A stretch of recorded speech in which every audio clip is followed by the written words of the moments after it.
আজি দ্বিতীয় দিনৰ কাৰ্যসূচী আৰম্ভ কৰিবলৈ আগবাঢ়িছোঁ। হৰি কৃষ্ণ শংকৰ গুৰু হৰি ৰাম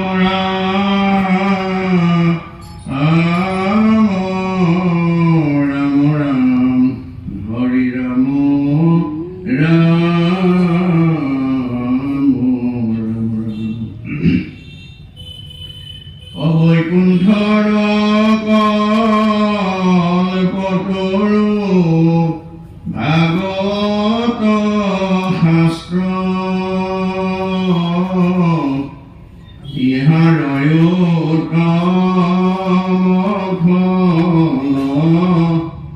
হৰি নাম মাত্ৰ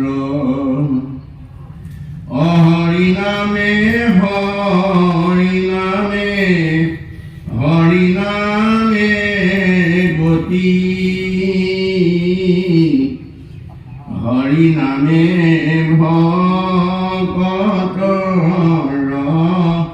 কেৱলে ভকতি ৰাম হৰি নামে ভকতৰ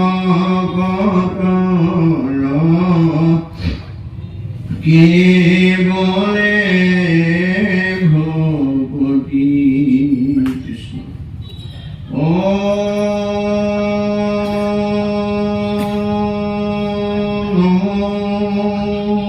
ভগৱতী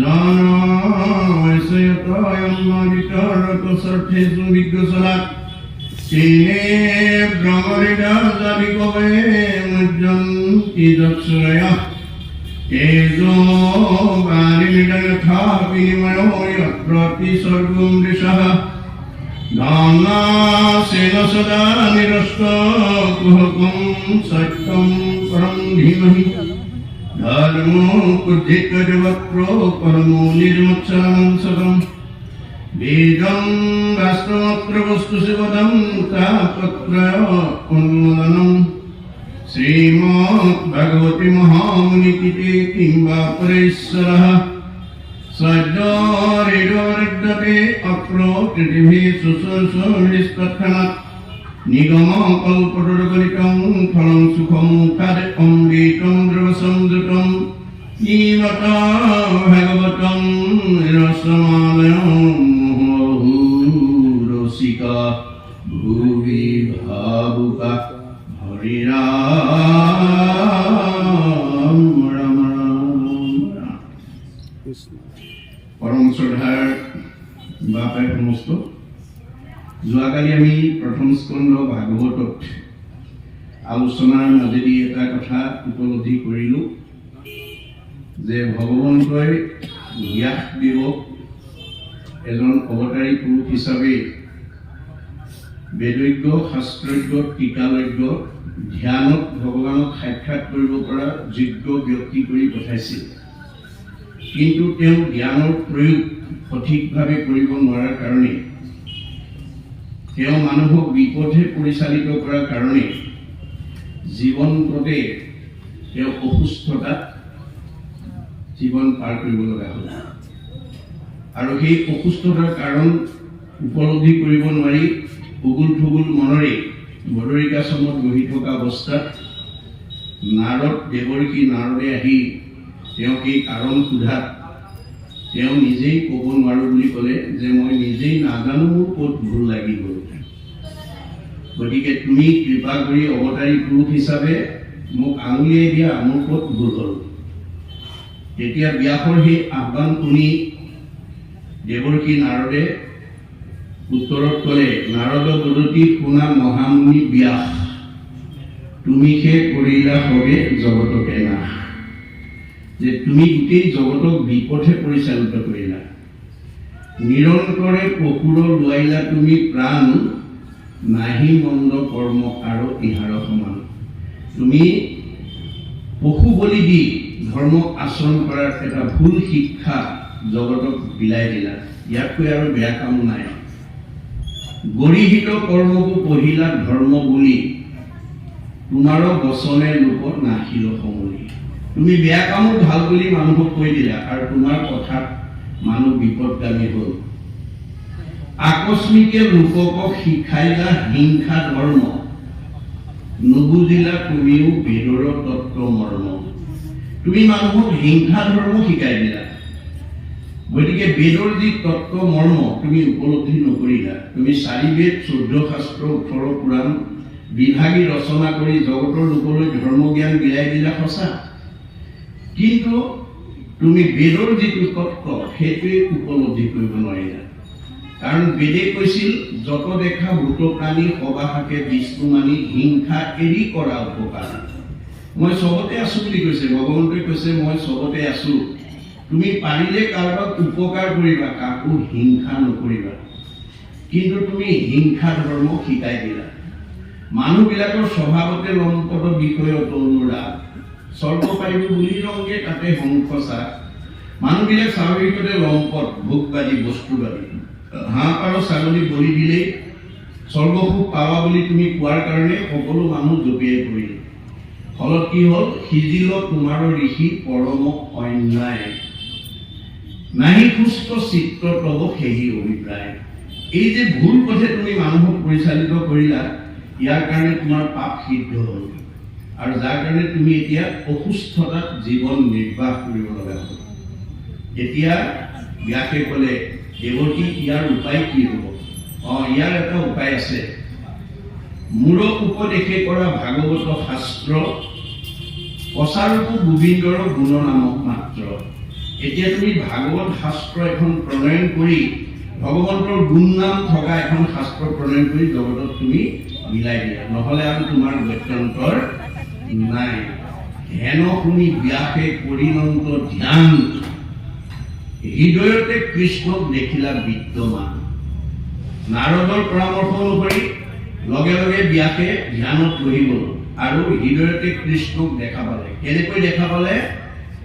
বামপাশে মায়া, দক্ষিণত ভক্তি মাও, দেখি ব্যাস ঋষিৰ ৰোমাঞ্চ হইল গাও। যে বাওঁফালে মায়া আৰু সোঁফালে ভক্তি মাও, এই দুগৰাকী মাতৃ তেওঁ দেখা পায়, তেওঁ পৰি ৰোমাঞ্চ হৈ গ'ল। আৰু কেনেকুৱা ৰূপত দেখিলে? মায়াই বান্ধন্ত ভক্তি মাও মেলাবন্ত, দুহান্ত মধ্যত আশা ভগৱন্ত। মায়াই বান্ধিছে আৰু ভক্তি মাতৃয়ে মানে মুকলি কৰি দিছে, আৰু দুইজনৰ মাজতে ভগৱন্ত বিদ্যমান হৈ আছে। এই দৃশ্য দেখাৰ লগে লগে তেওঁ শৰীৰ ৰোমাঞ্চ হৈ গ'ল। গতিকে এতিয়া তেওঁ সেই ভাগৱত নাৰদৰ পৰামৰ্শ মতে ৰচনা কৰি যি দৃশ্য তেওঁ দেখা পালে। এতিয়া ভগৱন্তৰ সৃষ্টিত দুটা বস্তু আছে, এটা বাওঁ, এটা সোঁ, এটা আগম, এটা নিগম, এটা প্ৰবৃত্তি, এটা নিৰ্বৃত্তি, এটা সকাম, এটা নিষ্কাম। গতিকে দুটা পথৰ মাজত জীৱবিলাকক লৈ তেওঁ বিনোদ বিলাস আনন্দ কৰি আছে।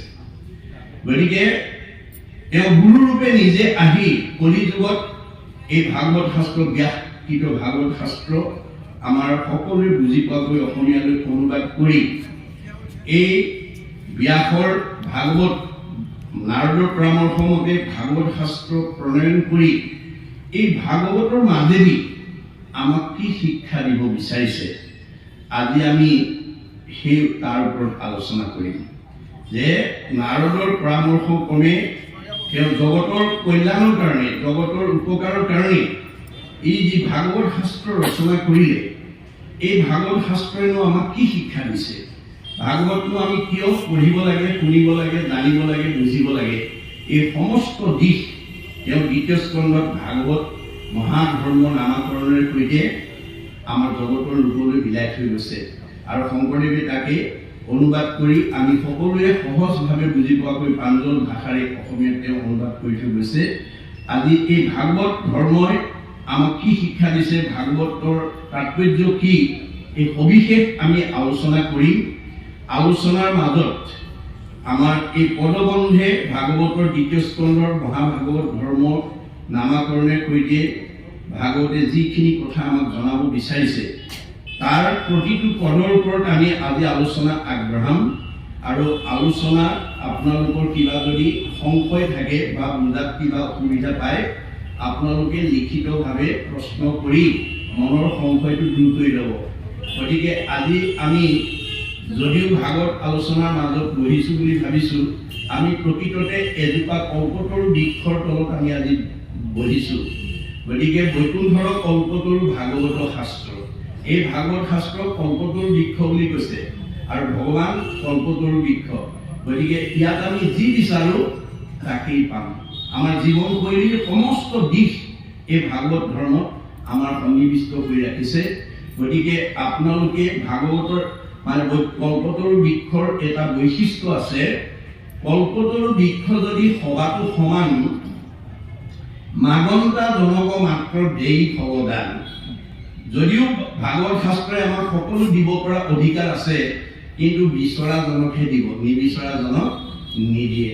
গতিকে আমি আজি প্ৰয়োজনীয় সকলো দিশ ইয়াৰ পৰা যাতে আমি ল'ব পাৰোঁ, তাৰ কাৰণে আপোনালোকলৈ মোৰ আহ্বান থাকিল। আৰু প্ৰশ্নখিনি আপোনালোকে পাঠ ভিত্তিত কৰিব। অন্য প্ৰশ্ন থাকিলে মোক অন্য সময়ত আপোনালোকে যোগাযোগ কৰি সকলো প্ৰশ্ন সংশয় আপোনালোকক মাৰিবৰ কাৰণে মই চেষ্টা কৰিম। সকলো জানো বুলি মই ক'ব নিবিচাৰোঁ, যিমান পাৰোঁ আমাৰ জ্ঞানে যিমানলৈকে ঢুকি পায় আপোনালোকৰ সংশয়খিনি দূৰ কৰি প্ৰকৃত পথ যাতে আমি বাছি লৈ জীৱনটো সাৰ্থক কৰিব পাৰোঁ, তাৰ কাৰণে আমি সদায় চেষ্টা কৰি আছোঁ, কৰি থাকিম। গতিকে আজি এই দ্বিতীয় স্কন্ধ ভাগৱতৰ ভাগৱত মহাধৰ্মৰ সম্পৰ্কে আমাক কি ক'ব গৈছে ভাগৱতে, তাৰ ওপৰত আজি আলোচনা কৰিম। মই পাঠকক ভাগৱত পাঠ আৰম্ভ কৰিবলৈ অনুৰোধ জনাইছোঁ। কৃষ্ণ কৃষ্ণ মহলাসন পদ রামে জয় জয় কৃষ্ণ যার স্মরণ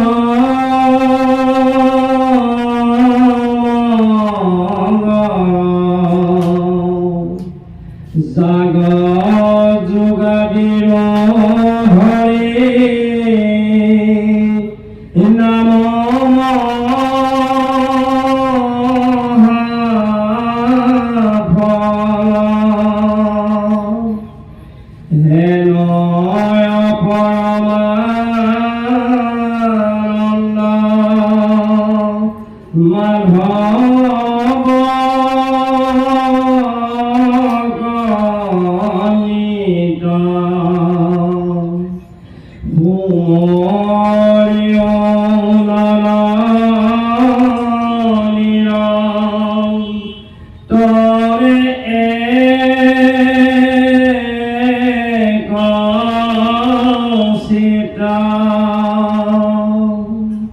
কৃষ্ণ কথা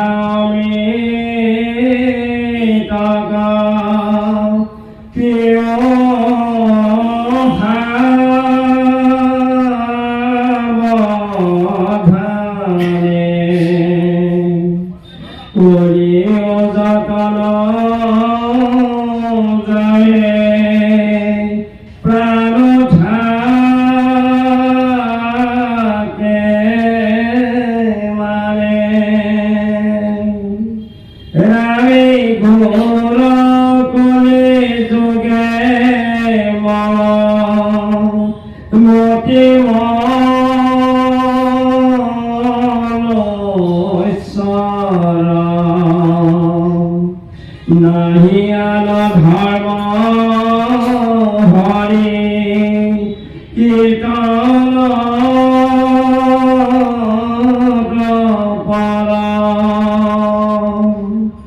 হরি আছে কলি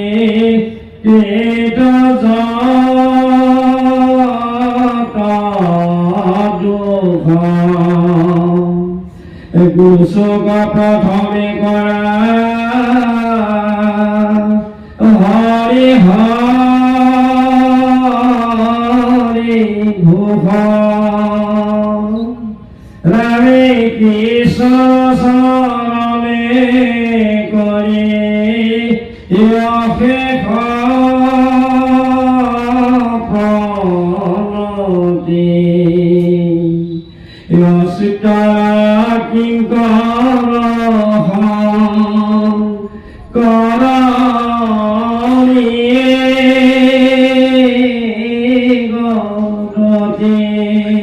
কৃষ্ণ এইখিনিলৈকে মহাপুৰুষ গুৰুজনাই ব্যাকৃত দ্বিতীয় স্কন্ধ ভাগৱত সংকলন কৰাৰ প্ৰাক মুহূৰ্ততে মংগলাচৰণ নামাকৰণৰ সৈতে এইখিনি পদৰ মাজেদি আমাক কি শিক্ষা দিব গৈছে আমি যোৱাকালিও এই বিষয়ে আলোচনা কৰিছিলোঁ যে গুৰুজনাই আমাক এটা নৈতিক শিক্ষা প্ৰদান কৰিছে যে সকলো শুভ কৰ্ম বা সকলো কৰ্মৰ প্ৰাৰম্ভণিতে আমি যিজনে আমাৰ মনৰ কামনা পূৰণ কৰিব পাৰে যিজন স্বতন্ত্ৰ সেই পৰম ভগৱন্ত যিজনে আমাক সেই কৰ্মটো কৰাৰ প্ৰতিভাটো দি থৈ গৈছে সেই যোগ্যতা দিছে সেই যোগ্যতা বা সেই প্ৰতিভাটো আমাৰ ঈশ্বৰ প্ৰদত্ত প্ৰতিভাটোক বাস্তৱ ৰূপায়ণ কৰিবলৈ যাওঁতে আমি সদায় ভগৱন্তক চিন্তা নকৰাকৈ যাতে কৰিব লগা নহয় কাৰণ আমাৰ কৰ্মবিলাকৰ মাজত যিটো কামনা বা বাসনা নিহিত হৈ থাকে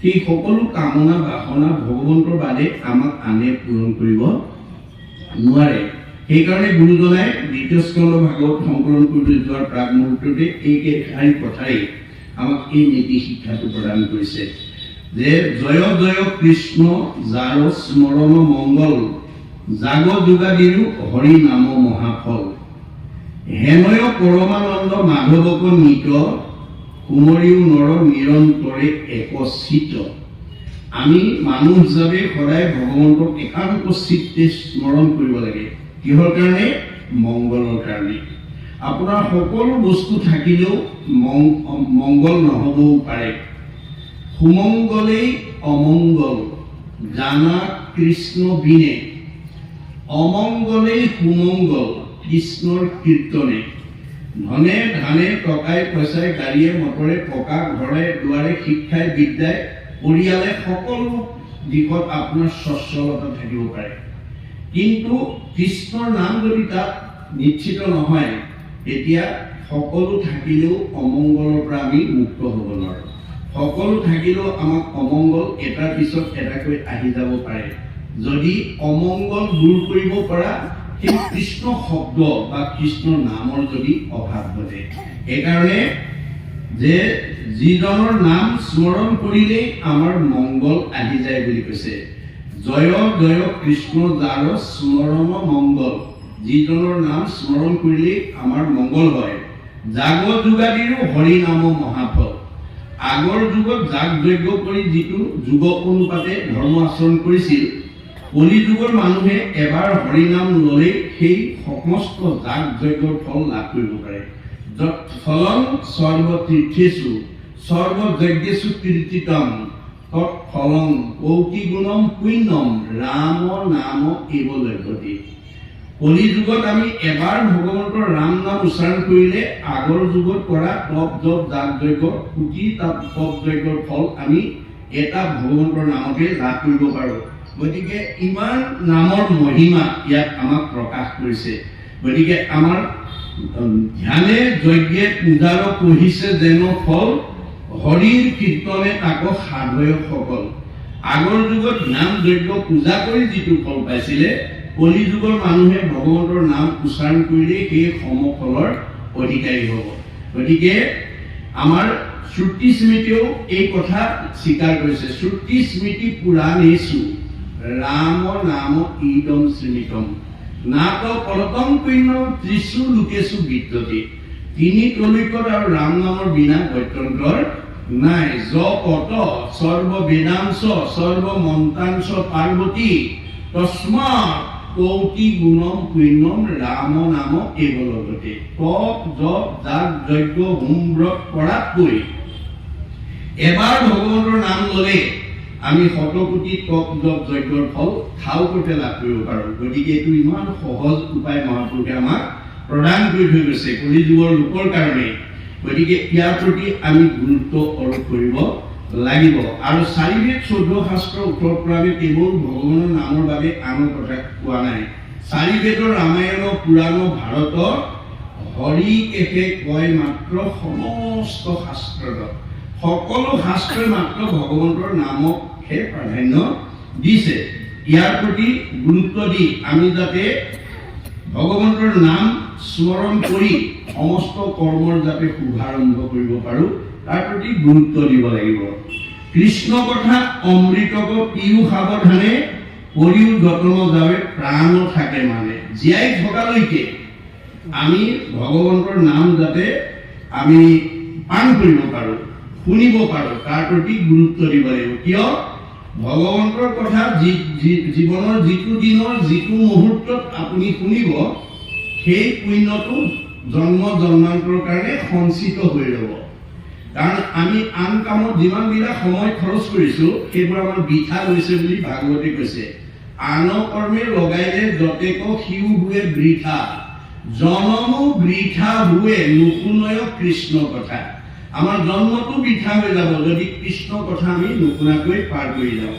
আমি জীৱনত যিমান ধন উপাৰ্জন কৰিছোঁ সকলো ধন অসাৰ্থ হৈ যাব যদি আমি কৃষ্ণৰ নামত কৃষ্ণৰ কৰ্মত যদি তাৰ কিবা এটা অৰ্থ ব্যয় কৰিব নোৱাৰোঁ। মনত ৰাখিব কথাটো। অৰ্থ আজি বাৰ কিঞ্চিত একো নাহি ফল যদি নভজয় হৰি চৰণ কমল। আমি উপাৰ্জন কৰা ধনেৰে যদি আজিৰ দৰে ঈশ্বৰৰ সেৱা কৰ্ম এটা যদি প্ৰয়োগ কৰিব পৰা নাই আমাৰ ধৰ্মৰ ধন উপাৰ্জনৰ কোনো মূল্যাংকন নাই বুলি কৈছে ভাগৱতে বা বেদে কৈছে ভগৱানে কৈছে।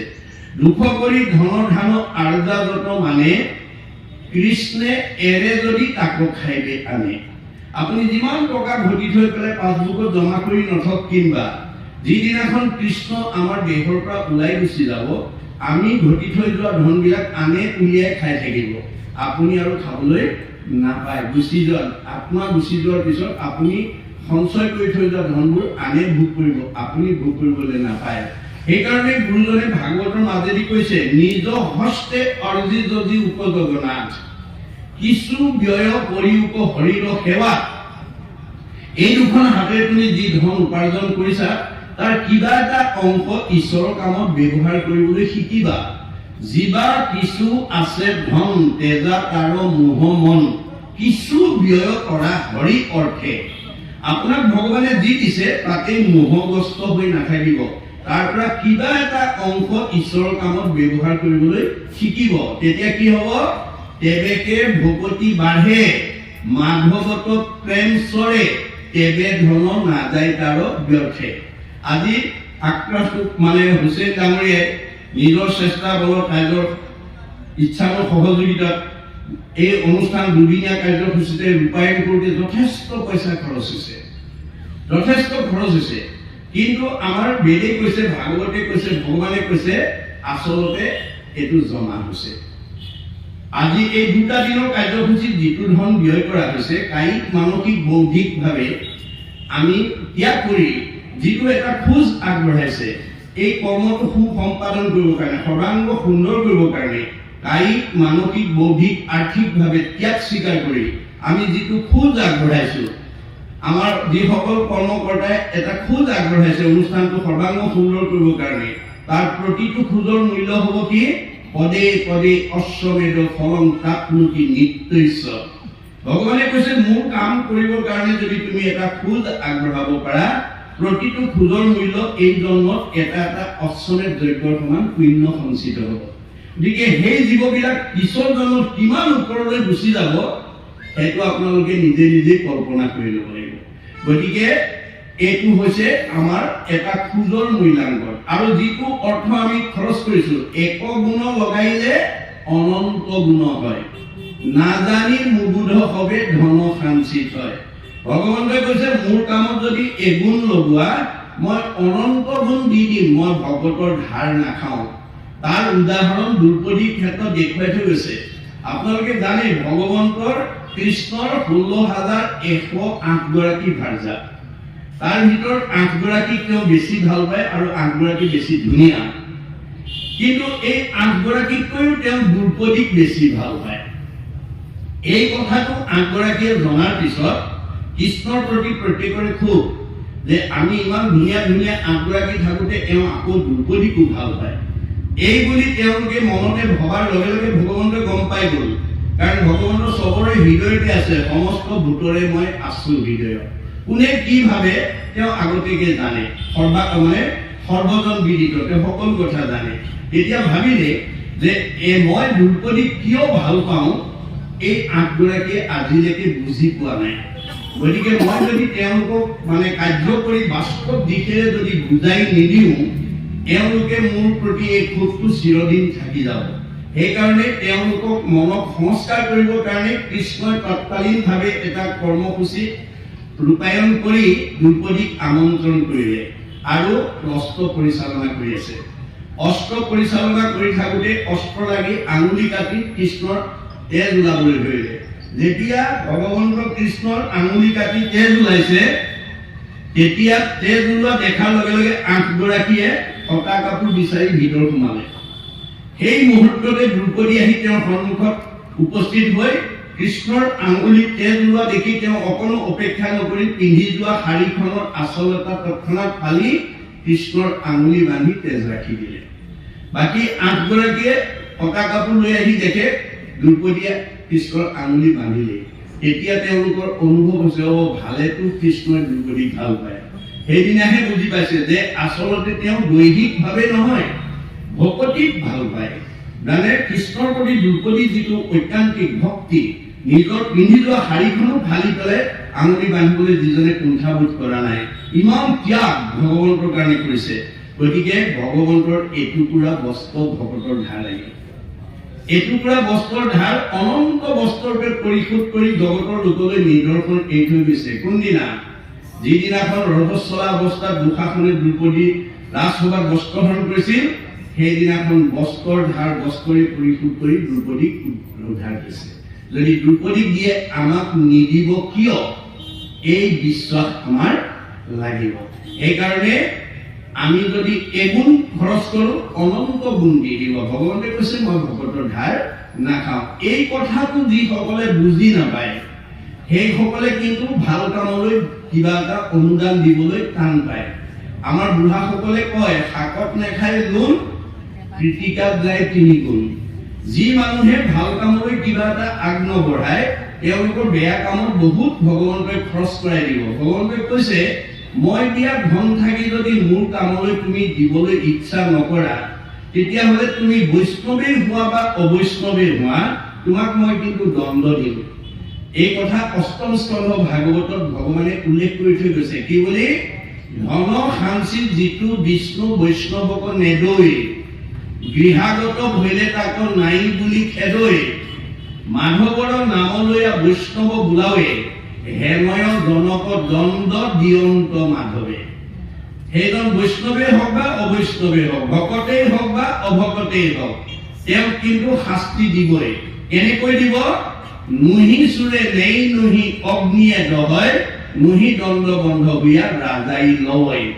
তাৰ ধনটো হয় চুৰ ডকাইত উগ্ৰপন্থীৰ দ্বাৰা লৈ যাব, নহয় জুয়ে পুৰিব, নহয় আকস্মিক দুৰ্ঘটনা বেমাৰ আজাৰ হৈ ডাক্তৰে খাব, নহয় কাজিয়া পেচাল লাগি কেছ মামলা লাগি পুলিচে খাব। সীমানতো তেওঁক ৰেহাই নিদিয়ে। হাঁ ধন পুলি পাছে কান্দে ৰাও বান্ধি, ঘৰে ঘৰে ভিক্ষা মাগে কৃষ্ণ কৃষ্ণ বুলি। সেই জীৱটোক ঈশ্বৰ, যি জনগোষ্ঠীৰে মানুহ নহওক, ধনী মানুহে যদি ঈশ্বৰৰ কামত অৰ্থ ব্যয় নকৰে, তেওঁ পিছৰ জন্মত ভিক্ষাৰী কৰি পঠাই দিব। আজি আপোনালোকে গাড়ীয়ে মটৰে ট্ৰেইনত গ'লে দেখিব, যি জনগোষ্ঠীৰে ভিক্ষাৰী নহওক কিংবা সদায় ঈশ্বৰৰ নাম লৈ ভিক্ষা খোজে। এয়া ভাগৱত দৰ্শন, মনত ৰাখিব। গতিকে ভগৱন্তই দিয়া ধন, ঐশ্বৰ্য, বিদ্যা সকলো যদি তেওঁৰ কামত ব্যৱহাৰ কৰিবলৈ আমি শিকো, তেতিয়াহ'লে ভগৱন্তই আমাক দি থাকিব। দদাতি স প্ৰাপ্নোতি। গতিকে আপুনি যদি দিয়ে, আপোনাকো ভগৱন্তই দিব। আপোনাৰ হাতেদি ৰোৱা গছ পুলিটোৰ নেমু এটা বা কুঁহিয়াৰ বা আপোনাৰ নাৰিকল, তামোল, পাণ যদি কিবা লাগিছে, আপুনি অকল নিজৰ কামতে ব্যৱহাৰ নকৰিব। ভক্ষ্য ভোজ্য বস্তুজাত গৃহে হুৱে উপগত, তেজী উপতাপ মোহ আতি, দুখী দৰি দক দিয়া বৈষ্ণৱত নিবেদিয়া, মাধৱত কৰিও মিনতি। ভাগৱতত কৈছে, 6ষ্ঠ স্থানৰ ভাগৱত অজামিল উপাখ্যানত, যে আপুনি এইডোখৰ হাতেৰে কিবা গছ পুলি ৰুইছে, কিবা ফল মূল ৰুইছে, আপোনাক যেতিয়া ফল মূল লাগে অকল আপুনিয়ে খাই খোৱাত ব্যৱহাৰ নকৰিব। দুখীয়া দৰিদ্ৰ ভকত বৈষ্ণৱক আপুনি কিবা এটা তাৰ পৰা দিব। তেতিয়া যি মানুহে আনক দিয়ে, সেই মানুহৰ হাতে গুটি বেছিকৈ লাগে। য'ত দদাতি চব প্ৰাপ্নতি। কিন্তু আমাৰ কিছুমান মানুহে ৰুমতে কয় গুৰুদেৱ নামভকত লাগিব অৰ্থে ৰোপণ কৰা হৈছে। পিছত যেতিয়া গুটি কেইটা লাগি যায় তেতিয়া কিন্তু চব পাহৰি যায়। গতিকে আপুনি হাতেৰে ৰোৱা বস্তুটো যদি আনত ব্যৱহাৰ কৰিব নাজানে আপোনাৰ হাতেদি আৰু ভৱিষ্যতে গুটি নালাগে। আমাৰ কিছুমান মানুহৰ হাতে গছজোপা হয় কিন্তু গুটি নালাগে, কিছুমান মানুহৰ হাতে আকৌ গুটি বহুত লাগে। এইটোৱে ভাগৱত দৰ্শন, মনত ৰাখিব। গতিকে আমাক সকলো বস্তু ভগৱন্তই দিছে, গতিকে আমি আকৌ ভগৱন্তৰ কামতে যাতে প্ৰয়োগ কৰিব পাৰোঁ। যি মানুহে ভগৱন্তই দিয়া ধন টকা পইচা থাকি গাঁওখনৰ সমাজখনৰ উঠি অহা প্ৰজন্মৰ যিবোৰ অভাৱৰ ক্ষেত্ৰত কোনোবা এখন গাঁৱত কোনোবা এটা চুবুৰীত এটা পানীৰ অভাৱ হৈছে, আপোনাৰ হাতত ধন আছে, হ'ব দিয়া কুঁৱা এটা ময়ে বনাই দিম, দমকল এটা ময়ে বহুৱাই দিম। কোনোবা এখন গাঁৱত ল'ৰা ছোৱালী উঠি আহিছে কিন্তু লাইব্ৰেৰী এটা নাই, মই লাইব্ৰেৰী এটা বনাই দিম। এইবুলি ইত্যাদি ইত্যাদি আপুনি গাঁওখনৰ সমাজখনৰ অনুষ্ঠানৰ প্ৰতিষ্ঠানৰ দহৰ কাৰণে যদি আপুনি অৰ্থ ব্যয় কৰিব পাৰে, আপুনি কিবা ভুলক্ৰমে ৰাতি ভাওনা চাবলৈ যাওঁতে ঘৰৰ দুৱাৰখন যদি দপাবলৈও পাহৰি যায়, আপোনাৰ ঘৰলৈ কিন্তু চুৰ ডকাইত আহিব নোৱাৰে, মনত ৰাখিব।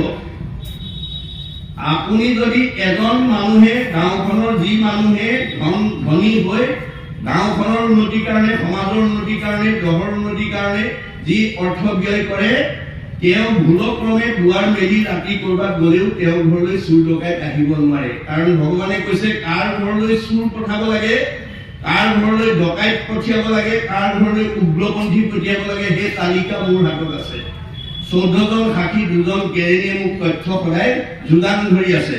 গতিকে তুমি মোৰ চকুত ধূলি মাৰিব পাৰিবা, ময়ো তোমাৰ চকুত ধূলি মাৰিব পাৰিম, 14 জন সাক্ষীত ধূলি মাৰিব নোৱাৰিবা। মাধৱদেৱে সেই তুমি মোক ভাণ্ডা তোমাকো মই ভাণ্ডো 14 সাক্ষীকো ভাণ্ডিবা কোনো উপায়।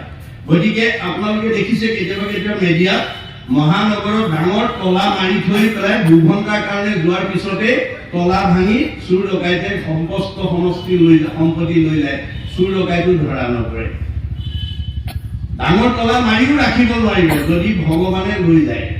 ভগৱানে কৈছে মই 4 হাতে নিলে তুমি 2 হাতে কিমান ৰাখিবা, আৰু মই যদি 4 হাতে দিওঁ তুমি 2 হাতে কিমান চপাবা। গতিকে ভগৱন্তৰ প্ৰতি যাতে আমি সন্তুষ্ট কৰিব পৰাকৈ কৰ্মবিলাক যাতে আগবঢ়াব পাৰোঁ তাৰ কথা ভাগৱতে আমাক কৈ আছে যে ভগৱন্তই আমাক শাৰীৰিক মানসিক বৌদ্ধিক আৰ্থিক সৰ্বত্ৰ দিশত প্ৰতিভা দি পঠিয়াইছে। গতিকে সেই প্ৰতিভাটো যাতে আমি এই দুদিনীয়া অনুষ্ঠান যদিও আকৰাম হুছেইন ডাঙৰীয়াই অনুষ্ঠিত কৰিছে, কিন্তু তেওঁ সকলো দিশতে সমানে মানে প্ৰতিভা দি পেলাই বা সহযোগিতা কৰি অনুষ্ঠানটো সৰ্বাংগ সুন্দৰ কৰিব নোৱাৰিব। তেওঁৰ লগৰ যিসকল কৰ্মচাৰী বা তেওঁৰ লগৰ যিখিনি আপোন মানুহ বা ওচৰ চুবুৰীয়া মানুহে নিশ্চয় ইয়াত সহায় সহযোগিতা আগবঢ়াব লাগিব। তেতিয়াহ'লে যদিও অনুষ্ঠানটো তেখেতে পাতিছে, এই সহযোগিতা আগবঢ়োৱা সকলেও পুণ্যৰ অধিকাৰী হ'ব। কিয়? ভগৱানে আমাক এই শৰীৰটো কি কাৰণে দিছে? পৰোপকাৰায় ইদম শৰীৰম। তোমাক এটা মানুহ নামৰ শৰীৰ দিছো যাতে পৰৰ উপকাৰৰ কামত এই শৰীৰটো যাতে তুমি ব্যৱহাৰ কৰিবা। তুমি গাঁওখনত বুদ্ধিয়ক মানুহ পঠিয়াইছো, তুমি সৎ বুদ্ধি প্ৰয়োগ কৰিবা। আপোনালোকে মই যোৱাকালিও কৈছো, আজিও প্ৰসংগত কৈছো যে আমাৰ জীৱনত আজি তাৰিখলৈকে আকৰাম হুছেইন ডাঙৰীয়াই এই দুদিনীয়া অনুষ্ঠান পাতি জগতৰ মংগলৰ কাৰণে সমন্বয় সাধনৰ কাৰণে বিশ্বৰ প্ৰদূষণ বায়ু সংশোধন কৰাৰ কাৰণে যিটো কৰ্মাচনি লৈছে, মোৰ বোধে মোৰ বিশ্বাস আপোনালোকে ইয়াৰ আগত আৰু ক'ত তেনেকুৱা অনুষ্ঠান পোৱা নাই। বহুত সভাপতি হৈছে কিন্তু এনেকুৱা সৎ চিন্তা হয়তো চবেই কৰিব পৰা নাই। গতিকে তেখেতে যিটো কৰিছে এইটো আমাৰ কাৰণে অতি আদৰণীয়, অতি প্ৰেৰণাদায়ক। আমি তেখেতক সহানুভূতি দেখুৱাব লাগিব, তেখেতক সহযোগিতা আগবঢ়াব লাগিব। এনেকুৱা সৎ কামৰ দ্বাৰা আমাৰ মাজত যিটো আধ্যাত্মিক দৰ্শন যে আমি যে সকলো ঈশ্বৰৰ সন্তান, আমাৰ মাজত যে কোনো জাতি ভেদৰ পাৰ্থক্য থাকিব নালাগে, এই কথাটো আমাক ভাগৱতে কৈ থৈ গৈছে। গতিকে আমি আধ্যাত্মিক দিশেৰে যেতিয়ালৈকে জ্ঞান অৰ্জন কৰিব নোৱাৰো, আজি আপোনালোকে দেখিছে বৰ্তমান সমাজ অৰ্থনৈতিক দিশত আগবাঢ়ি গৈছে। এতিয়া বহুত মানুহৰ টকা ঘৰ বেছি হৈছে, গাড়ী মটৰ বেছি হৈছে, দামী পোছাক পিন্ধিছে, দামী আহাৰ খাইছে, সুন্দৰ পৰিৱেশত আছে, কিন্তু গুৰুজনাই কৈছে যে দামী পোছাক পিন্ধিলে, দামী আহাৰ খালে, সুন্দৰ পৰিৱেশত থাকিলে, গাড়ী মটৰত ঘূৰিলে, পকা ঘৰ বেছি হলে এখন সমাজ, এখন মানে জাতি, এটা জাতি বা এখন দেশ আগবাঢ়ি গৈছে বুলি ক'ব নোৱাৰিব। কাৰণ আজি যদিও অৰ্থনৈতিক দিশত, শৈক্ষিক দিশত মানুহ আগবাঢ়ি গৈছে, এতিয়াও আমাৰ মাজত কি হৈছে, জাতিভেদৰ হিংসা, মানে পৰস্পৰ ঈৰ্ষা, হত্যা, লুণ্ঠন, ধৰ্ষণ, আজি বোমা বিস্ফোৰণৰ কমি যোৱা নাই। আমি কেতিয়া কমাব পাৰিম? যেতিয়া আধ্যাত্মিক আৰু নৈতিকভাৱে আমি যেতিয়া উঠি অহা প্ৰজন্ম, আমাৰ সমাজখনৰ মাজত যেতিয়া আধ্যাত্মিক আৰু নৈতিক শিক্ষা আমি প্ৰদান কৰিব পাৰিম। এই ভাগৱতে আধ্যাত্মিক শিক্ষা দি থৈ আছে যে আমি সকলো ঈশ্বৰৰ অমৃতৰ সন্তান, আমাৰ আত্মা দৃষ্টিত আমাৰ কোনো পাৰ্থক্য নাই। গতিকে তোমালোকে অংশ, আমি যত জীৱ যাক, আমি সকলো ঈশ্বৰৰ অংশ জীৱ, সেই ফালৰ পৰা আমাৰ কোনো পাৰ্থক্য নাই। আৰু ইয়াত কিছুমান নিয়ম বান্ধি দিছে যে আমাৰ জীৱশ্ৰেষ্ঠ মানুহৰ বাদে এনেকৈ ধৰ্ম আচৰণ কৰি ঈশ্বৰৰ কথা শুনি ভগৱন্তৰ ঘৰলৈ যাব পৰা শক্তি মানুহৰ বাদে আনৰ হাতত নাই। গতিকে আমি মানুহৰ জন্ম পাই যদি এনে ধৰণৰ পৰিৱেশ মাজেদি আমাৰ মাজত যদি সমন্বয়ৰ কাৰণে আমি যত্নপৰ নহওঁ, কেৱল আত্মকেন্দ্ৰিক খাই গৈ যদি নিজেই সন্তুষ্টিৰ কাৰণেহে আমি জীৱনটো আগুৱাই নিওঁ, তেতিয়াহ'লে ভগৱন্তৰ কেতিয়াও আমি প্ৰিয় হ'ব নোৱাৰিম। ভগৱন্তে কাক ভাল পায়? বাইবেলত কৈছে, God loves him who loves his creation.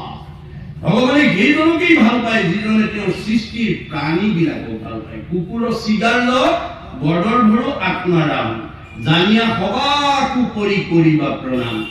গতিকে আমি কোনো বাহ্যিকতাক চাই পেলাই যাতে অনাদৰ কৰিব লগা নহয়।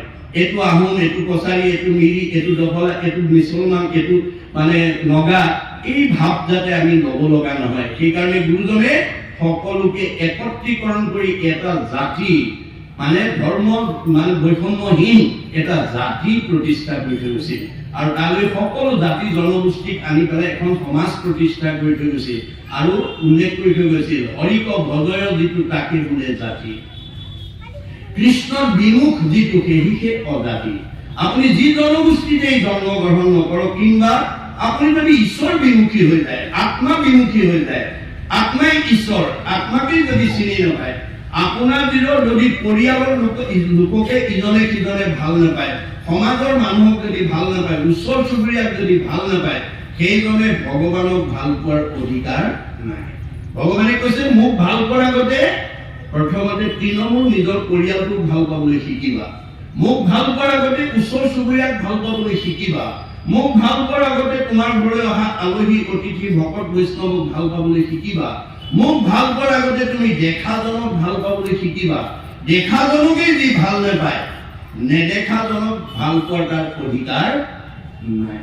সেইকাৰণে ভকতক পাই যাৰ নাহিকে হৰিশ, সাক্ষাতে মোক পাইলে সিটো কৰিবেক কি? ভগৱানে কৈছে, যদি ভকত বৈষ্ণৱক দেখি কাৰোবাৰ আনন্দ নাই, মোক পালে তেওঁ কোনো কামত নাহিব। গতিকে ভগৱন্তক পোৱাৰ আগতে যাতে তেওঁৰ সৃষ্টিৰ প্ৰাণীবিলাকক যাতে আমি ভাল পাবলৈ শিক্ষা ল'ব পাৰোঁ, তাৰ প্ৰতি আমি গুৰুত্ব দিব লাগিব। এই আধ্যাত্মিক আৰু নৈতিক শিক্ষা যেতিয়ালৈকে আমি সমাজত প্ৰৱৰ্তন কৰিব নোৱাৰিম, তেতিয়ালৈকে আমি বিচৰা ঐক্য, প্ৰেম, সম্প্ৰীতি, সমন্বয় আমি গঢ়ি তুলিব নোৱাৰিম। আৰু যিখন সমাজত, যিখন পৰিৱেশত এই পৰিৱেশ নাই, সি ব্ৰহ্মাৰ ভুৱন হ'লেও আজি নামঘোলা অঞ্চলত ডক্টৰেট উপাধি লোৱা ডাক্তৰ, ইঞ্জিনিয়াৰ, অফিচাৰ, প্ৰবক্তা, অধিবক্তা, বুদ্ধিজীৱী, জ্ঞানী, মানি, বহুত উচ্চপদস্থ বিষয়ত চাকৰি কৰা লোক থাকিব পাৰে। কিন্তু ইজনক দেখিলে যদি সিজনে সিফালে মুখখন ঘূৰাই দিয়ে, ইজনৰ প্ৰতি যদি সিজনৰ সদ্ভাৱ নাই, তেতিয়াহ'লে নামখোলা অঞ্চলটো ব্ৰহ্মাৰ ভুৱন হৈলেও ইয়াক বসবাসৰ যোগ্যতা নাই বুলি কৈছে। আজি হুছেইন ডাঙৰীয়াই সেইটো সমন্বয় অনাৰ যিটো প্ৰয়াস কৰিছে, তাৰ প্ৰতি মই স্বাগতম জনাইছো। আৰু ভাগৱতে কৈছে যে এই ভাৱনাখিনিক আপুনি পৰিৱৰ্তন কৰি দিব পাৰিব যেতিয়া এই নদীখন বোৱাৰ প্ৰচেষ্টা কৰিব। কৃষ্ণ নাম কীৰ্তনৰ নদী নাই জিঠানত, ভকতৰ সংগ জৈত নাই, এই ব্ৰহ্মাৰ ভুৱন ধৰিলেও পবিত্ৰ কিটো আঁকি অযোগ্য নোহে থাকিবে তথাই বাহিৰৰ পৰা দেখিছে ককা ঘৰে দুৱাৰে গাড়ীয়ে মটৰে একদম ঘৰখন নদন বদন ভিতৰলৈ সোমাই গৈ দেখিছে স্বামী স্ত্ৰীৰ মনোমালিন্য শাহু বোৱাৰীৰ মনোমালিন্য ককাই ভাই ইজনৰ প্ৰতি সিজনৰ স্নেহ নাই নবৈকৰ প্ৰতি দেউৰেকৰ মৰম নাই ইত্যাদি যদি বৈষম্যতা কোনোবা পৰিয়ালত বিদ্যমান হৈ আছে সেইখন পৰিয়াল অধৰ্মী পৰিয়াল সেইখন পৰিয়ালত থকাৰ যোগ্যতা নাই যিখন সমাজত ইজনৰ প্ৰতি সিজনৰ আন্তৰিকতা নাই সেইখন সমাজ অধৰ্মী সমাজ গতিকে অধৰ্মী সমাজ অধৰ্মী পৰিয়াল এটাকো আমি ধৰ্মলৈ উত্তৰণ ঘটাব পাৰিম যদি এই ভাগৱত নদীখন আমি ল'ব পাৰিম সেইকাৰণে মই আজিও আহ্বান জনাইছো তেখেত জীয়াই থকালৈকে যাতে এনেকুৱা কৰ্মাচনি লৈ এই অঞ্চলটো জগতৰ কল্যাণ সাধনৰ ক্ষেত্ৰত আত্মনিয়োগ কৰিব পাৰে তাৰ কাৰণে ভগৱানে তেখেতক সৎ শক্তি সৎ মনোবল দিয়ক এইটো মই ইয়াৰ মাজতে আহ্বান জনালো এতিয়া আমাৰ পৰৱৰ্তী কথাখিনি কৈছে যে ঘূৰ কলি যুগে মতি মনুষ্যৰ নাহি আন ধৰ্ম হৰি কীৰ্তন তপৰ আজি কলি যুগৰ মানুহ আমি সকলো আমাৰ মল মতি আমাক কি লাগে আমাৰ মনত সদায় কলিমল মায়ামলে আৱৰি আছে শৰীৰত আছে কলি কৃতযত দোষ ঘুচুক ঘোষ প্ৰথমে কৰা হৰি হৰি ঘোষ আমাৰ প্ৰত্যেকৰ মনত কলিমল লাগি আছে মায়ামল লাগি আছে মই যোৱাকালি কৈছো আজিও কৈছো কলিমল ক'ৰ সৃষ্টি হৈছে আমাৰ শাস্ত্ৰই কৈছে ব্ৰহ্মাৰ তনুৰ পৰাই কলি উৎপত্তি হৈছে ব্ৰহ্মাৰ তনুৰ পৰা কলি উপজিলা পৰম দাৰুণ বেশ বিৰিঞ্চি দেখিলা পুন কৰ্ম কৰো প্ৰভু কৰি আদেশ দিন ৰাজ পদত পাওঁ উপদেশ ব্ৰহ্মাৰ দেহৰ পৰা কলি উৎপত্তি হৈ বাপেকক দাবী কৰিছে দেউতা মোক অকল জন্ম দিলেই নহব ভোগৰ সামগ্ৰীবিলাক গোটাই দিয়া শুনি চাৰি মুখে ব্ৰহ্মা গুণিয়া চাহিলা তাৰ ভাৱ দেখি তাক কলি নাম দিলা যিটো ল'ৰাই জন্ম হৈ ভোগৰ সামগ্ৰী বিচাৰিছে ই সাধাৰণ ল'ৰা নহয় চাৰিখন মুখেৰে ব্ৰহ্মাই চিন্তা কৰি তেওঁৰ নামটো কলি থলে থৈ তেওঁক আকৌ সামগ্ৰী গোটাই দিলে কি মলিনী নলিনী নামে দুই ভাৰ্যা দিলা দুহান্তৰ হন্তে চাৰি পুত্ৰ উপজিলা মলিনী আৰু নলিনী নামৰ দুগৰাকী ভাৰ্যা বিয়া কৰাই দিলে তাৰ পৰা চাৰিটা পুত্ৰ হ'ল পুত্ৰকেইটাৰ নাম কি কাম ক্ৰোধ লোভ মোহ চাৰি পুত্ৰ জাত মানে কলিৰ চাৰিটা পুত্ৰ জন্ম হ'ল পুত্ৰকেইটাৰ নাম কাম ক্ৰোধ লোভ মোহ আপোনালোকৰো সেই পুত্ৰ হৈছে নেকি চাব গৰ্ব অহংকাৰ দুই মন্ত্ৰী যে সাক্ষাৎ গৰ্ব আৰু অহংকাৰ হৈছে মন্ত্ৰী বুদ্ধি দিয়া দম্ভ দেশ ঈৰ্ষা অসূয়াক চাৰিজন সেনাপতি পাতি দিলা ব্ৰহ্মাৰ বচন সৃষ্টিকৰ্তা ব্ৰহ্মাই এই চাৰিজনক সেনাপতি আগ্ৰহ পাতি দিলে হিংসা অক্ষন্য ঈৰ্ষা মদ মৎসৰ লহকৰ পাতি দিলা কলি দুৰ্মদ এইকেইটাক লগৰীয়া পাতি দিলে এই সেই কলি পৰিয়ালৰ সদস্যৰ সংখ্যা কিমান 16 জন গতিকে 16 জনীয়া সদস্যৰে কলি পৰিয়ালটো গঠিত দেই ক'ত থাকে সেই পৰিয়ালটো মনৰ লগতো থাকে এই 16 জন তৰিবে নোৱাৰে লোক এই সেই কাৰণ এই 16টা বেয়া গুণ যাৰ মনত থাকিব সি ডেকা ল'ৰাই হওক বা গাভৰু ছোৱালীয়ে হওক বোৱাৰীয়ে হওক বা জীয়াৰীয়ে হওক বাল্যই হওক বা বৃদ্ধই হওক সি আজিৰ দৰে সৎ সমাজলৈ আহিব নোৱাৰে ৰাতিপুৱা গাটো ধুই ধূপ এডাল জ্বলাই ঈশ্বৰক উপাসনা কৰিব নোৱাৰে ঈশ্বৰৰ কথা শুনিব নোৱাৰে ঈশ্বৰৰ ঠাইলৈ যাব নোৱাৰে ইত্যাদি ইত্যাদি এইকেইটা হৈছে কলিৰ গুণ বা কলিৰ মল এই মলটো ক'ত লাগি থাকে মনৰ লগত লাগি থাকে আনটো ফালত আকৌ মানে মায়াৰ মল মনত ৰাখিব কলিৰ মানুহৰ কলিমল মায়া মলে আমাৰ মনবিলাক আচ্ছন্ন কৰি ৰাখিছে এই কথা ভাগৱতে উল্লেখ কৰিছে যে এই কলিমল মায়া মলৰ পৰা আমি মনটো যেতিয়ালৈকে উদ্ধাৰ কৰিব নোৱাৰিম তেতিয়ালৈকে মানুহ জন্ম পোৱাৰ সাৰ্থকতাটো নহব গতিকে মায়াৰ মলতো 16টাত আছে দম্ভ দৰ্প পৰ নিন্দা অভিমান তিৰস্কাৰ লোভ মোহ কাম ক্ৰোধ গৰ্ব অহংকাৰ হিংসা কামনা আশা হঠ বেবিচাৰ এই কুল দুটা পুত্ৰ জানিবা মায়াৰ ক'ত থাকে মনৰ লগত থাকে এই 16 জন তৰিবে নোৱাৰে লোক এই কাৰণ এই 16টা মায়ামলাৰ কলিমলে যাৰ মনটো ঢাকি ৰাখিব সি কেতিয়াও সংসাৰ কৰিব নোৱাৰিব গতিকে মাকে উপায় বিচাৰিছে কপিলক, উপায় তোমাৰ এই সৃষ্টি মায়ামল আৰু কলিমলৰ পৰা মানুহ কেনেকৈ উদ্ধাৰ হ'ব পাৰিব। এতিয়া উপায় দিছে, মনশুদ্ধি আদি কৰি যতেক আশ্ৰয় সৎসংগ সবাৰো মূল জানিবা নিশ্চয়। তুমি যদি এই মনৰ মায়ামল আৰু কলিমলৰ পৰা নিজক বচাব বিচৰা, সাধুৰ সংগলৈ তুমি যত্ন কৰি যাবা। জীৱনৰ দুৰ্ভেদ্য পাশ সংগক কয়, কিন্তু দুৰ্জনৰ সংতে জীৱে লাগে। মা তুমি জীৱনত যদি ভাল মানুহ হ'ব খুজিছা, বেয়া মানুহৰ সংগ ত্যাগ কৰিবা। সেই সংগ নিতে যদি কৰে সাধুত, মুখ্যৰ দুৱাৰ দেৱে হৈ মুকুট। গতিকে আজিৰ দৰে যদি আমি সাধুৰ সংগ দৈনন্দিন জীৱনত এক ক্ষণো লাভ কৰিব পাৰো, তেতিয়াহ'লে আমাৰ মানৱ জীৱনটো সাৰ্থক হৈ যাব। নহ'লে কপিলে কৈছে, মা তুমি জীয়া মানুহৰ দৰে থাকিবলৈ শিকিবা। মাকে কৈছে, বোপাই মৰা মানুহ আছে নেকি? এই মা মৰা মানুহৰ সংখ্যা এতিয়া পৰিয়ালত, সমাজত, পৰিৱেশত বেছি। আমাৰ পৰিয়ালত, সমাজত, পৰিৱেশত মৰা মানুহৰ সংখ্যা বেছি। ভাগৱতৰ মতে, ভগৱানৰ মতে কোনবিলাক মৰা মানুহ?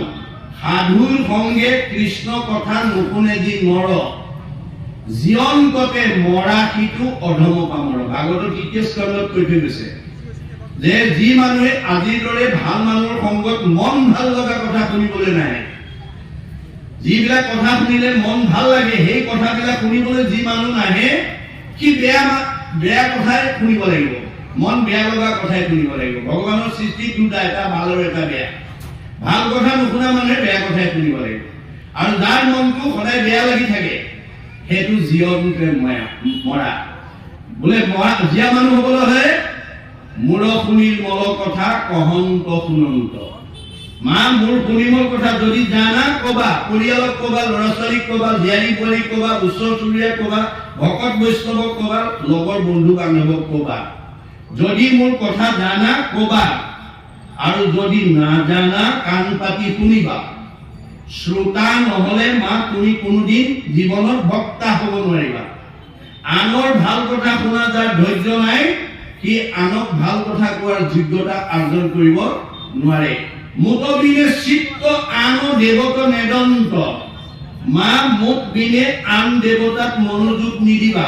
কাৰণ ব্ৰহ্মা আদি কৰি জীৱ যত ৰাম ৰাম ৰাম ৰাম ৰাম মায়া সজ্জা মাজে আশ্ৰয় ঘুমতি যায়। আপুনি মইনো কোন? সৃষ্টিকৰ্তা ব্ৰহ্মা, সংহাৰকৰ্তা শিৱ, পালনকৰ্তা বিষ্ণুকে প্ৰমুখ্য কৰি ৩৩ কোটি দেৱতা ভগৱানৰ মায়াত বন্দী হৈ আছে। তেওঁলোক নিজেই আন্ধাৰত আছে। আন্ধাৰত থকা দেৱতাবিলাকৰ যদি কোনোবাই আশ্ৰয় লৈ পোহৰ পাব নেকি বাৰু? আন্ধাৰত বহি থকা মানুহ এজনৰ কাষত কোনোবা বহিলে পোহৰ পাব নেকি বাৰু? ক'ত বহিব লাগিব? যে মাং প্ৰপদন্তে মায়া মেতম তৰন্তি তে। এই অৰ্জুন, মই পোহৰ। মোৰ কাষত যেতিয়ালৈকে আশ্ৰয় নলব, তেতিয়ালৈকে সি আন্ধাৰতে থাকিব। গতিকে আমি এক দেও এক সেউ একবিনে নাই কেউ, এক ভগৱন্তক যদি আশ্ৰয় লব পাৰো, সব দেৱতা সন্তুষ্ট হৈ যাব। যিজনৰ তৃপ্তিত পুষ্ট হব দেও, জানিবা সিজনৰ পিতৃ এক কৃষ্ণ দেৱ। আমাৰ সকলোৰে পিতৃ কৃষ্ণ। আমি কৃষ্ণ বুলি কৈছো, মুছলমানে আল্লাহ বুলি কৈছে, খ্ৰীষ্টিয়ানে গড বুলি কৈছে। একেজনকে কৈ আছে, কিন্তু মনে ৰাখিব দেই, ভাষাটো বেলেগ, মানে ধৰ্মটো বেলেগ, কিন্তু একেজন ভগৱানকে পৃথিৱীৰ সকলো জীৱশ্ৰেষ্ঠ মানুহে চিন্তা কৰি আছে। গতিকে আমাৰ শংকৰদেৱে সকলোকে আনি এক কৰি থৈ গৈছে। এক ভগৱন্ত বিনে আৰু গতি নাই। গতিকে এক ভগৱন্তক যাতে আমি চিন্তা কৰিব পাৰো। গতিকে আপুনি সেইকাৰণে যদি যাত্ৰা কালত কৃষ্ণ বুলি কৈ যায়, কৃষ্ণ আপোনাৰ লগত যাব। যিটো জনে যাই হৰি নাম কেবি, পাছত ফুৰে যত দেৱ দেৱী, যতেক তীৰ্থে তাক স্তুতি কৰৈ, তাৰ বায়ু পাব সমস্ত কৰৈ। কৃষ্ণ বুলি যি মানুহ যাব পাৰিব, ভগৱানৰ হাজাৰটা নামৰ পৰা এটা নাম লৈ পেলাই যি যাব পাৰিব, তাৰ লগে লগে কৃষ্ণ যায় বুলি কৈছে। আৰু কৃষ্ণ যাৰ লগত যাব, বাকী আজ্ঞাবাহী দেৱতা শিৱ তাৰ পিছতে গুচি যায়। মনত ৰাখিব। গতিকে আৰু সেইজনক দেখিলে, চুলে চালে তীৰ্থও পবিত্ৰ হৈ যায়। তীৰ্থকো পবিত্ৰ কৰে ইটোকো নচিত। তোক দৰ্শনে হৈ জগত প্ৰবৃত, জগতৰ সকলো লোক পবিত্ৰ হৈ যাব। আজি বাস্তৱ জগতখনত যদি আজি এই অনুষ্ঠানটোলৈ যদি মুখ্যমন্ত্ৰী আহে, তেতিয়াহ'লে এই সমষ্টিৰ MLA মিনিষ্টাৰ দলীয় কৰ্মীবিলাকক বেলেগকৈ চিঠি দি মাতিব নালাগে। মুখ্যমন্ত্ৰী অহা বুলি গম পালে যেনেকৈ সকলো MLA মিনিষ্টাৰ পৰা ধৰি দলীয় কৰ্মবিলাক আহি সমবেত হৈ যায়, এইটো যেনেকৈ বাস্তৱ সত্য, ঠিক কৃষ্ণ য'ত যাব চব দেৱ দেৱতাত গুচি যাব। সেইকাৰণে গুৰুজনে কৈছে কৃষ্ণক পুজিলে পূজা সমস্তৰে হয়। কৃষ্ণ সন্তুষ্ট হ'লে চব দেৱতা, বাকীবিলাকতো আজ্ঞাবাহী ভিত্তহে তেওঁলোকৰ আজ্ঞা মানিহে তেওঁলোকে কৰ্মবিলাক কৰিছে। সেইকাৰণে মাধৱদেৱে কৈছে মানে ভকতি পথত এওঁক দেৱনাৰায়ণ শুনা আৰু হেতু সাৱধান কৰি মন সতৰজ তম প্ৰকৃতিৰ তিনি গুণে ধৰা তিনি মূৰ্তি এক পুৰুষ আপোনে ৰজু গুণে ব্ৰহ্মাৰূপে সৃষ্টি সৃজিল অন্ত তমু গুণে ৰুদ্ৰৰূপে সৃষ্টি সংঘাৰ অন্ত সত্য গুণে বিষ্ণুৰূপে সৃষ্টি পালিল অন্ত তিনি গুণে তিনি মূৰ্তি একে ভগৱন্ত। ভগৱান একেজনে গুণ নামত তিনিটা নাম লৈ আছে। ৰজ গুণত ব্ৰহ্মা, তম গুণত ৰুদ্ৰ আৰু সত্য গুণত বিষ্ণু। যদ্যপি ভজনী সংগ তিনিও ঈশ্বৰ, গুণৰ ফালৰ পৰা তিনিজনে ঈশ্বৰ, তথাপি বিষ্ণু দেখে কীৰ্তি মনুষ্য। তথাপিতো আমাৰ কীৰ্তিটো ক'ত হ'ব? বিষ্ণু ভগৱন্তক ভজিলেহে আমাৰ হ'ব। গতিকে একেজন ভগৱন্তই তিনিটা গুণ নামহে লৈ আছে। মানে আমাৰ নামখোলা গাঁৱত এজন মাষ্টৰ আছে, কমল নামৰ মাষ্টৰ। তেওঁ যেতিয়া 10টা বজাত বা 9টা বজাত স্কুললৈ ওলাই যায়, মানুহে কমল মাষ্টৰ আহিলে বুলি কয়। স্কুললৈ যোৱাৰ আগতে বাৰীতে কিবা খেতি কৰিবৰ কাৰণে মানে গৰু হালে নাঙলটোৱে লৈ গ'লে মানুহে ক'ব হালোৱা আহিছে। আকৌ স্কুলৰ পৰা আহি মাছ কেইটামান ধৰো বুলি জালখন লৈ গ'লে মানুহে দেখিলে ক'ব জালুৱা আহিছে। মাষ্টৰ কমল মাষ্টৰে স্কুললৈ যোৱাৰ আগত হাল বাবলৈ যাওঁতে হালোৱা বুলি ক'লে আৰু মাছ ধৰিবলৈ যাওঁতে জালুৱা বা মচুৱা বুলি কয়। আচল মানুহজন কমল মাষ্টৰে হয় নে নহয়? হয়। মাছ মাৰিবলৈ যোৱাৰ কাৰণে মাছুৱা বা জালুৱা বুলি ক'লে, হাল বাবলৈ যোৱাৰ কাৰণে হালোৱা বুলি ক'লে, আৰু স্কুললৈ যাওঁতে মাষ্টৰ বুলি ক'লে। ভগৱান একেজনে, যেতিয়া সৃজন কৰে ব্ৰহ্মা বুলি কয়, আৰু যেতিয়া সংহাৰ কৰে শিৱ বুলি কয়, আৰু যেতিয়া পালন কৰে বিষ্ণু বুলি কয়। গতিকে একেজন ভগৱন্তই গুণ নাম লৈ পেলাই মানে কৰ্মবিলাক কৰি আছে। গতিকে আমি গুণ নাম লোৱাজনক ঈশ্বৰ মানিব নালাগে। এইটো ভাগৱতৰ দৰ্শন, এইটো বেদৰ দৰ্শন। গতিকে শিৱও ঈশ্বৰ, ব্ৰহ্মাও ঈশ্বৰ, কিন্তু গুণ নামতহে, তেওঁ স্বয়ং নহয়, তেওঁৰ আজ্ঞাবাহীহে তেওঁলোক। গতিকে গুণ নামতহে ব্ৰহ্মা বিষ্ণু নাম লৈছে। গতিকে আচলজন বিষ্ণু। এই কথাবিলাক আমি যাতে মানে সংশয় দূৰ কৰি যাব পাৰোঁ, তাৰ প্ৰতি আমাৰ উঠি অহা প্ৰজন্মক যাতে আমি সঠিক পথেদি যাতে আগবঢ়াই নিব পাৰোঁ, তাৰ কাৰণে আমি আমাৰ মুখ্য লক্ষ্য হ'ব লাগিব যে যিটো পৰিয়ালত বাস কৰি আছো মিলা প্ৰীতিয়ে থাকিব লাগিব, মৰম চেনেহত থাকিব লাগিব, একতাৰ দোলেৰে থাকিব লাগিব। যিখন সমাজত আছো আমি একেদৰে মিলা প্ৰীতি মৰম চেনেহ একতাৰ দোলেৰে থাকিব লাগিব। তেতিয়াহে আমাৰ মানুহ নামৰ জন্ম ধৰাৰ সাৰ্থকতা হ'ব। কোনে? আমি ভগৱানৰ অংশ জীৱ, আৰু তাক আমাক কি বুলি কৈছে? শ্ৰেষ্ঠ বুলি কৈছে। উৰণ বুৰণ গগন ভ্ৰমণ এই চাৰিমুখী জীৱ। ভগৱানৰ সৃষ্টিত এই চাৰিমুখী জীৱ আছে, উৰণ বুৰণ গগন ভ্ৰমণ। সবাৰো হৃদিত আত্মাৰূপে আছে পূৰ্ণ ব্ৰহ্ম সদাশিৱ। সকলোতে ভগৱন্ত আত্মাৰূপে বিৰাজমান কৰি আছে। ভগৱান নথকা জেগা কোনো নাই। মনুষ্যৰ জন্ম সবাহান্তে শ্ৰেষ্ঠ। মানুহৰ জন্মটো সকলোতকৈ শ্ৰেষ্ঠ বুলি ক'লে কিয়? আছে দিব্য জ্ঞান পায়। আমাৰ মানুহৰ এটা জ্ঞান আছে যাৰ নাম দিব্য জ্ঞান বা দৈবিক জ্ঞান, যিটো ইতৰ প্ৰাণীৰ নাই। এই জ্ঞানৰ দ্বাৰা আমি সদায় কি কৰিব লাগে? হৰিৰ পৰম মংগল কথাক সততে ফুৰিব গায়। ভগৱানৰ নাম য'তেই গ'লেও আপোনালোকে ল'বলৈ, গাবলৈ, ক'বলৈ যত্ন কৰিব। কি সদায় মংগল আনিব। ভগৱানৰ নামে সদায় মংগল চিন্তা কৰে। গতিকে এই চিন্তাটো কৰিব পৰা শক্তি দি পঠিয়াইছে আমাক। বাকী ইতৰ প্ৰাণীৰ লগত 4টা বিষয়ত আমাৰ পাৰ্থক্য নাই বুলি বেদে সিদ্ধান্ত দিছে। ক'ত ক'ত নাই? আহাৰ, নিদ্ৰা, ভয়, মৈথুনৈশ্য, সামান্যম এতৎ পশুৰ্ভি নৰানাম। আহাৰ, নিদ্ৰা, ভয়, মৈথুন আমাৰো আছে, পশু জীৱ জন্তুৰো আছে। আমিও আহাৰ খাওঁ, গৰু ছাগলীও খায়। আমিও জিৰণি লওঁ, গৰু ছাগলীও লয়। আমিও সন্তান জন্ম দিওঁ, তেওঁলোকেও জন্ম দিয়ে। আমিও মৰিবলৈ ভয় কৰোঁ, তেওঁলোকেও ভয় কৰে। এই চাৰিটা বিষয়ত ইতৰ প্ৰাণীৰ লগত আমাৰ কোনো পাৰ্থক্য নাই। আমাৰ পাৰ্থক্যটো ক'ত আছে? ধৰ্মহি তেইছাম অধিক বিশেষ। অন্য প্ৰাণীতকৈ এইটো গুণ আমাৰ অধিককে দি পঠিয়াইছে ভগৱানে। গতিকে ধৰ্ম গুণটো থকাৰ কাৰণে আজি আমি একেলগে বহি ঈশ্বৰৰ কথা শুনিব পাৰিছো। যদি আমাৰ এই গুণটো নাথাকে, আমি মানুহ হৈ যদি এই গুণৰ প্ৰতি যদি অনুৰাগী নহওঁ, তেতিয়া বেদে কি বুলি কৈছে? ধৰ্মেন হীনা অসুৰভি সমানা। যাৰ ধৰ্ম জ্ঞান নাই, ঈশ্বৰৰ প্ৰতি যাৰ শ্ৰদ্ধা নাই, ঈশ্বৰৰ প্ৰতি যাৰ ভক্তি নাই, সি দেখাতহে মানুহ, স্বভাৱত পশু। আমি স্বভাৱত যাতে পশু ৰূপে যাতে মানুহ জন্ম ধৰিব লগা নহয়, তাৰ কাৰণে ভাগৱত শুনি আমি সংস্কাৰ হ'ব লাগিব। যাৰ মানে ধৰ্ম জ্ঞান বিহীন মানুহজন খাবলৈ জীয়াই থকা মানুহ দেই। মই যোৱাকালি কৈছো, আকৌ কৈছো যে আমি আচলতে জীয়াই থাকিবলৈহে খাব লাগে। এজন দাৰ্শনিক পণ্ডিত কৈছে, live to eat but no eat to live. তুমি জীয়াই থাকিবলৈ খাবা, খাবলৈ জীয়াই নাথাকিবা। কিন্তু আমাৰ এতিয়া সমাজত খাবলৈ জীয়াই থকা মানুহৰ সংখ্যা বেছি। আজি ইয়াত ভাগৱত পাতিছে, অন্য ঠাইত যদি ভালকে যদি মানে খানা দি দিয়ে নতুন বছৰৰ, তালৈ বেছি দৌৰিব দেই, তালৈ বেছি দৌৰিব। ভাগৱত শুনিবলৈ অহাতকৈ ইন্দ্ৰিয় সুখ ভোগৰ কাৰণে মানুহৰ বেছি লাগে। এইটোৱে হৈছে বহিমুখী ভাৱ, এইটোৱে হৈছে মায়া ভাৱ। আপুনি যিমান সময়মতে খাই থাকক, সময়মতে শুই থাকক, যিমান ঘিউ মৌ খাই থাকক, পাৰিব নেকি দেহটো একেদৰে ৰাখিব? মই সদায় ঘিউ মৌ খাই আছো, মই সদায় সময়মতে শুইছো, সদায় খাইছো, গতিকে মই ডেকাই হৈ থাকো, পাৰিব নেকি? নোৱাৰিব। কালে আপোনাক হৰণ কৰিবই।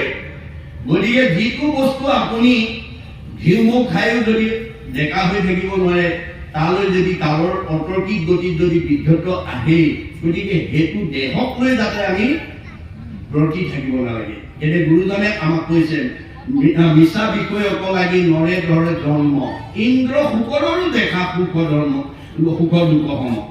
অকল বিষয় সুখটোৰ ক্ষেত্ৰত স্বৰ্গৰ ইন্দ্ৰৰ লগত গাহৰিৰ কোনো পাৰ্থক্য নাই বোলে। কাৰণ অমৃতৰ পানে যেন মহেন্দ্ৰ সন্তুষ্ট, হৈ বিস্তাভঞ্জী শুকৰৰো হৃষ্ট পুষ্ট। স্বৰ্গত ইন্দ্ৰই অমৃত খাই যিটো হৃষ্ট পুষ্ট হৈ থাকে, গেলা পচা ঠাইত গাহৰিয়ে বিস্তা খায়ো সমানে শকত হ'ব ধৰে। ইন্দ্ৰৰ সন্তুষ্ট যেন ৰম্ভাৰ সম্ভোগে, শুকৰৰো তেৰসু শুকৰি সংযোগে। স্বৰ্গত ইন্দ্ৰই ৰম্ভা তিলোত্তমাৰ লগত যিটো বিষয় সুখ কৰে, গেলা পচা ঠাইত গাহৰিটোৱে গাহৰিজনীৰ লগত একেটাই সুখ কৰে। যাৰ কাৰণে মাধৱদেৱে বৰগীত লিখিছে, বিষয়ৰ সুখ শুকৰি সংগে পায়, হৰিপদ সেৱা নৰতনু বিনে নাই। আজি এই অনুষ্ঠান মানুহৰ বাদে আনে কৰিব নোৱাৰে। গতিকে ইয়াৰ প্ৰতি আমি সদায় অনুৰাগী হ'ব লাগিব। যিটো শৰীৰৰ অৰ্থে কৰা কৰ্ম নানা। আমাৰ কিছুমান মানুহে নিজৰ শৰীৰটো সুখে ৰাখিবৰ কাৰণে, আনন্দ ৰাখিবৰ কাৰণে ৰাতিপুৱা শুইৰ পৰা গধূলা পোৱালৈকে, জন্মৰ পৰা আজি তাৰিখলৈকে তাতেই লাগি থাকে। কেনেকৈ ভালকে খাওঁ, কেনেকৈ ভালকে থাকো, কেনেকৈ মানে শৰীৰটো শুদ্ধ কৰি ৰাখিব পাৰো। পিছে গুৰুজনে কৈছে, যিটো শৰীৰৰ অৰ্থে কৰা কৰ্ম নানা, প্ৰাণ কৰিলে হ হইব তাহাঁতে নাজানা। মই ওলাই গ'লে যে তুমি হলৈ ৰূপান্তৰিত হ'ব, সেই কথাটো নাজানা। গতিকে যিবিলাক ইষ্ট মিত্ৰক মানে পোহপাল দিবৰ কাৰণে আমি ৰাতিপুৱা শুই উঠাৰ পৰা গধূলা পোৱালৈকে, জন্মৰ পৰা আজি তাৰিখলৈকে লাগি আছো, আমাক গুৰুজনে কৈছে, ইষ্ট মিত্ৰ কুটুম্ব দেখা যতজন, অসুচি বুলিয়া নকৰিব দৰ্শন। মই যিদিনাখন তোমাৰ দেহৰ পৰা ওলাই গুচি যাওঁ, তোমাক চালে গা ধুব লাগিব বুলি চাবলৈ নাহিব। পুহমহীয়া ৰাতি যদি 12 বজাত কেনেবাকৈ কাৰোবাৰ দেহৰ পৰা ওলাই যাওঁ, মাঘমহীয়া ৰাতি 12 বজাত যদি ওলাই যাওঁ, আপোনজনে ওচৰ চুবুৰীয়াজনে চালে গা ধুব লাগে বুলি লেপৰ তলৰ পৰাই ওলাই নাহিব বুলি কৈছে। গা ধোৱা ভয়ত লেপৰ তলৰ, তেতিয়া কি থাকিব? কাষ্ঠ যেন থাকিব মাটিত পুৰীয়া, হেন শৰীৰ অকমূৰক নাকি লাগীয়া। মই ওলাই যোৱাৰ পিছত কাঠ কৰি থাকিবা, সেইটো শৰীৰকে মোৰ বুলি অহংকাৰ কৰি তাতেই লাগি নাথাকিবা। গতিকে আত্মাৰ আহাৰ দিবা। আপোনাৰ আত্মাৰ আহাৰ দিলে, আজি আপোনালোকে সকলোৱে আত্মাৰ আহাৰ দি আছে, ঈশ্বৰৰ কথা শুনি আছে, মনটো যেতিয়া আনন্দ থাকিব, মানে পৰম আনন্দ আঁকি মনত মিল হয়। ঈশ্বৰৰ কথা শুনাৰ লগে লগে আনন্দ নিজে নিজে আপোনাৰ ঘৰলৈ আহিব। আপুনি আনন্দক মাতিব নালাগে দেই। ভগৱন্তক আপুনি মাতিব নালাগে, ভগৱন্ত আপোনালোকৰ ঘৰলৈ নিজে আহিব। যদি ৰাতিপুৱা গধূলি ৰাধিকা সতীৰ দৰে আপোনালোকে যদি সোনকালে আইসকলে উঠি যদি গুৰুগ্ৰী মচি কাচি ধূপ ধূনা জ্বলাই যদি ঈশ্বৰ উপাসনা কৰে, সেইখন ঘৰলৈ ঈশ্বৰ নিজে আহিব, আপুনি ঈশ্বৰক মাতিব নালাগে। ঈশ্বৰ নিজে অহা ঘৰ এখন আমি মাত্ৰ সৃষ্টি কৰিব লাগিব, যিটো মহাপুৰুষে মহিয়সী নাৰীবিলাকৰ দ্বাৰা দেখুৱাই লৈ গৈছে। গতিকে যিখন ঘৰত আইগৰাকীয়ে ৰাতিপুৱা শুই উঠি ধূপ ধূনা জ্বলাই গুৰুগ্ৰী মচি কাচি প্ৰাৰ্থনা কৰিছে কি বুলি, মুক্তিটো নিস্পৃহাজিতো সেহি ভকত কনমু ৰসময় মাগুহ ভকতি সমস্ত মস্তক মণি নিজ ভকতৰ বৈশ্য ভজু হেন দেৱ যদুপতি। ধুনীয়া সুৰত গাইছে। এঘৰত আকৌ বোৱাৰীজনীয়ে ব্ৰহ্মাই আদি কৰি জীৱ যত ৰাম ৰাম ৰাম ৰাম ৰাম মায়া সজ্জা মাজে আছয় ঘুমতি যায়। ধুনীয়া সুৰত গাইছে। বাটেদি যোৱা মানুহে আই দুগৰাকী মাত আৰু প্ৰাৰ্থনাৰ সুৰত স্তম্ভিত হৈ গৈছে। কিন্তু আই দুগৰাকীয়ে নাজানে মুক্তিটো নিস্পৃহা যিটো সেহি ভকত কনমুৰ অসময় মাগুহ ভকতি মানে অৰ্থটো কি নাজানে। ইগৰাকীয়েও গাইছে ব্ৰহ্মা আদি কৰি জীৱ যত ৰাম ৰাম ৰাম ৰাম ৰাম মায়া সজ্জা মাজে আছয় ঘুমতি যায় মানে অৰ্থটো কি নাজানে। আমাৰ গুৰুজনে কৈছে তোমাৰ মুখৰ আগতে বিহ অকমান পৰি আছে, তুমি নাজানা বিহ বুলি, অমৃত বুলি বুটলি খাই দিলা। বিহে কব নেকি এওঁ নাজানি খাইছে এওঁ নামাৰো বুলি?